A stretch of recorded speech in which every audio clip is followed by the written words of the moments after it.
We've been looking at finding composite functions and working on finding their domains. So let's take a look at one that's a bit more complicated than what we've seen so far. Let's begin by first finding the composite function. This time I want to do g composed with f. In other words, take the f function and plug it into the x of the g function. So here's the f function. I'm literally going to take all this and plug it in for the x over here. So what I end up with right away, I can see it's going to be more complicated because I've got a fraction within a fraction, 1 over, and then x minus 2 over x plus 3. There's a few ways to simplify this because I definitely don't like having fractions within fractions, so I'll show you the easiest way, or the way that I like to do this.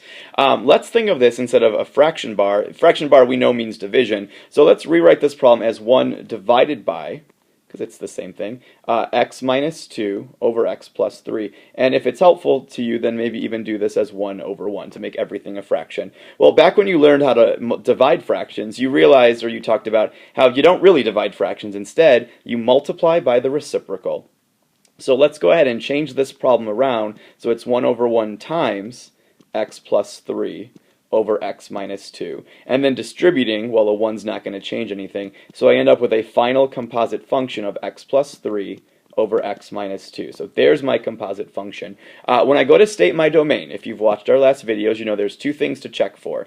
First, you need to check the domain of this second function, the f function in this case.